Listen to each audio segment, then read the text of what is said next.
plus. Alors, la France est en réalité, comme je l'ai souvent dit ici, tout simplement la face hideuse de l'impérialisme occidental, le garçon de course de l'hégémonisme américain. Et donc, quand on parle de la France qui prépare une guerre militaire, s'entend, qui se tiendrait donc en 2023, en réalité, il s'agit d'une guerre de survie.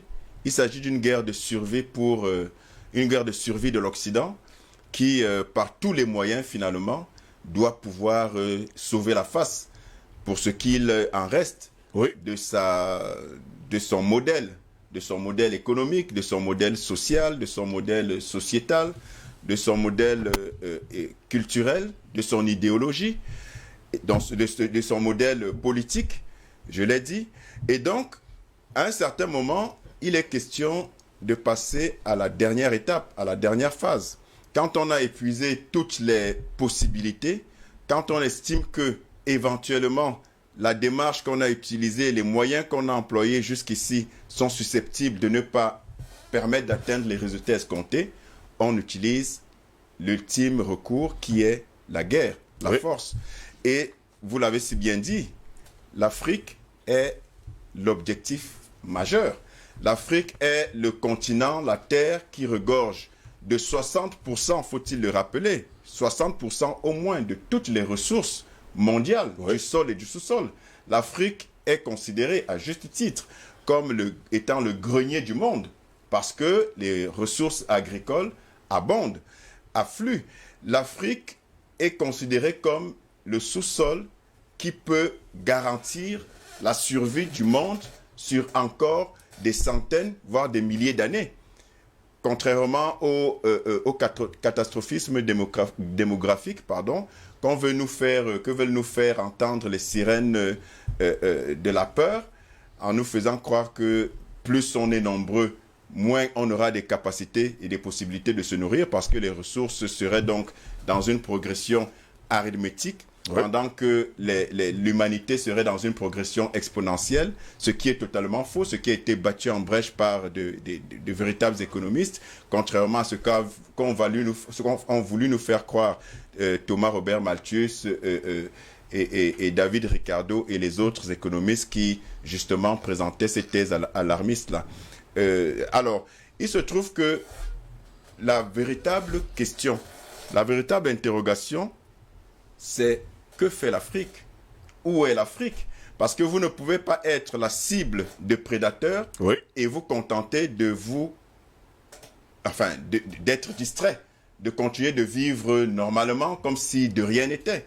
Il est juste inconcevable que les Africains continuent de se comporter comme s'il n'y avait pas de menace, comme si tout était tranquille et comme si la Providence allait continuer comme ça de nous amener vers de verts pâturages tranquillement et que le loup, dans la bergerie déjà, contemplerait juste les brebis ou alors userait de compassion pour l'épargner justement, les épargner, les brebis, d'être dévorées.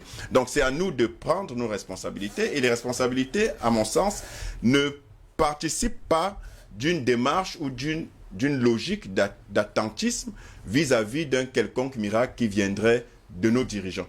Je l'ai dit, je le pense, l'essentiel des dirigeants africains pour ceux qui composent le tableau actuel sont essentiellement des vassaux de l'Occident.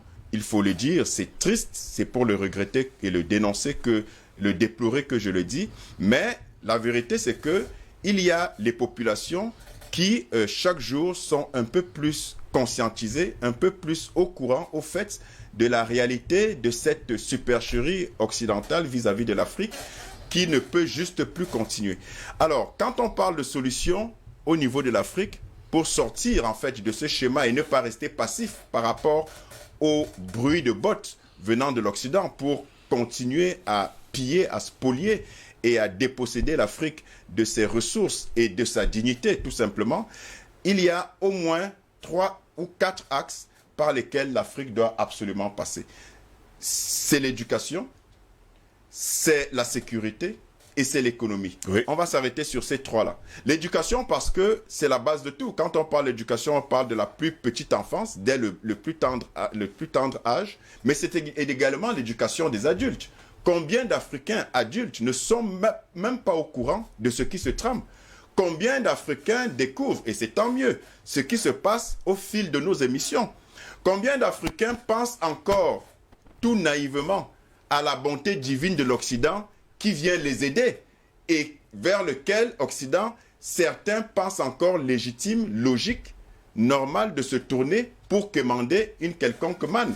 Il y a quelque chose qui ne va pas. Alors, l'éducation est essentielle, la sensibilisation est essentielle, la conscientisation est essentielle. Et c'est justement cette démarche de conscientisation et de sensibilisation qui fait peur à l'Occident. Parce que justement, l'Occident se rend compte que tout son échafaudage de manipulation est en train de s'écrouler. Parce que justement, il y a une vague de conscientisation, il y a une nouvelle vague d'Africains qui comprend très bien ce qui est en train de se passer et qui est prête à donner sa vie pour justement empêcher que les desiderata machiavéliques de l'Occident ne continuent d'avoir cours. Alors, il y a la sécurité. La sécurité, en réalité, quand vous regardez la configuration de l'Afrique et quand vous regardez l'actualité, que vous faites même un saut également dans l'histoire de l'Afrique, vous vous rendez compte que l'une des problématiques majeures en Afrique, c'est la sécurité, oui. ou plutôt l'insécurité face à laquelle l'Afrique se trouve. Vous allez en RDC, au Nord Kivu, c'est l'insécurité totale. Pourquoi? Parce qu'il y a du cobalt, parce qu'il y a du coltan, parce qu'il y a du pétrole, parce qu'il y a de l'or, parce qu'il y a un certain nombre de richesses. Vous allez au Mali, c'est la même chose. Vous allez au Niger, c'est toujours des foyers de tension. Vous allez au Tchad, c'est la même chose. Vous allez en Centrafrique, vous allez au Cameroun, à l'extrême nord, ça s'est calmé, mais nous avions la fameuse secte de Boko Haram. Allez savoir qu'est-ce qui se trame derrière. Vous avez au Nozo, nord-ouest, sud-ouest, des instabilités. La question majeure en Afrique aujourd'hui, c'est l'insécurité. Et il est primordial, il est capital que les Africains trouvent les solutions à justement sécuriser leur territoire. Parce qu'il n'est pas possible d'éduquer, il n'est pas possible d'avoir une économie prospère quand on est en proie à l'insécurité. Ce n'est juste pas possible. Il n'est pas possible de se réapproprier son histoire, de se réapproprier sa culture, de revivre, en tout cas, de remettre sur la table, en tout cas, de se reprojeter une Afrique glorieuse telle qu'on l'a connue dans des temps passés, s'il n'y a pas de sécurité. Donc, il est extrêmement important, il est crucial que les Africains comprennent cette notion de sécurité-là.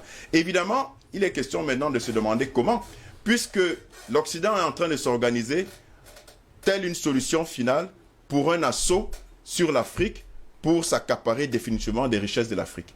Alors, il est question que les Africains, par la sensibilisation, je l'ai dit tout à l'heure par le canal de l'éducation, oui, soient déjà conscients, parce que les populations seules, avant même de parler de dispositifs militaires, les populations seules sont un gage de sécurité pour le continent. Oui. Parce que imaginez-vous que la majorité de la population africaine est conscientisée et est au fait des enjeux sécuritaires qui la menacent et dont elle doit se prémunir. Il est évident que mobiliser, aucune armée ne pourra rien contre cette population-là. Mais l'étape d'après, c'est s'organiser militairement d'un point de vue concret. Et vous ne pouvez pas, et là je touche donc le point de la sécurité et des enjeux économiques, vous ne pouvez pas prétendre vous développer ou alors sécuriser votre territoire en vous approvisionnant en armes chez ceux qui en réalité veulent vous asservir. Il y a un paradoxe, Steve. C'est-à-dire que vous ne pouvez pas continuer à acheter des armes, à vous équiper militairement, oui, à l'endroit, en tout cas, chez ceux qui, justement, ont des raisons de vous créer l'insécurité, qui permettent le chaos et qui entraînent le pillage à ciel ouvert qu'ils veulent pérenniser. Il est donc question que l'Afrique réfléchisse. On a tout ce qu'il faut, on a des scientifiques, on a des personnalités dans tous les domaines, on a des connaissances dans le domaine technique, dans le domaine technologique, dans le domaine des sciences. Il est temps que les Africains commencent à penser à leur industrialisation militaire. Et ça a commencé, parce que je pense que vous êtes au courant qu'il y a quelques semaines, le Nigeria a mis sur pied son premier prototype de blindé. Oui. Et c'est un très bon exemple à suivre. Parce que j'insiste sur le fait qu'il est paradoxal, il est temps que les Africains aient cette grille de lecture. Il est paradoxal de s'approvisionner en armes, de demander aux Occidentaux, qui n'ont aucun intérêt à ce qu'on soit fort militairement, de nous fournir des armes. Vous comprenez bien que non seulement ils vont calibrer le volume des armes selon ce qu'ils savent être nécessaire pour nous laisser à leur merci, mais aussi les armes qu'ils vont nous fournir, ils ne sont pas idiots à ce point pour nous fournir des armes de pointe qui permettront de nous défendre contre eux. Comment peut-on penser que ceux qui ont intérêt à maintenir leur hégémonie et leur impérialisme sur notre continent peuvent désirer que nous soyons libres économiquement, via par exemple notre monnaie?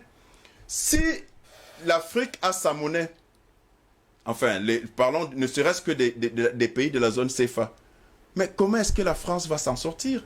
Comment est-ce que la France va survivre? Si la France laisse tomber le Niger, je vous rappelle que 2 ampoules sur 3 qui brillent en France, c'est grâce à l'uranium du Niger que Areva désormais Orano pille depuis au moins 50 ans.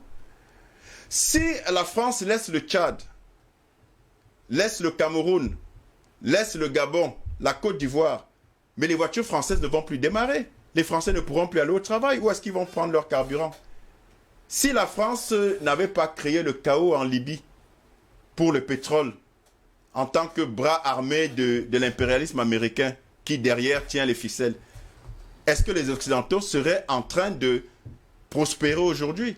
Si l'Occident ne continue pas de maintenir l'insécurité dans le nord et le sud Kivu en RDC, je crois que aucun portable ne fonctionnerait. Apple fermerait. Je crois que Apple fermerait, qui fait les iPhones. Et sans oublier les autres également. Et sans oublier tous les autres. Parce que c'est ce coltan-là. Les ordinateurs et tout ce qui va avec. C'est ce coltan, exactement. Dell, Sony et tout le reste, ce sont des entreprises qui fermeraient. Parce que c'est ce coltan-là qui alimente tout ce matériel. Alors, quand je dis ça, c'est bien pour montrer qu'ils n'ont aucun intérêt à ce que l'Afrique s'émancipe. Ils n'ont aucun intérêt à ce que l'Afrique se libère. Et c'est à nous de prendre nos responsabilités et de nous mobiliser aussi bien au niveau de l'éducation qu'au niveau sécuritaire et enfin d'obtenir le sésame de notre autonomie économique. Et pendant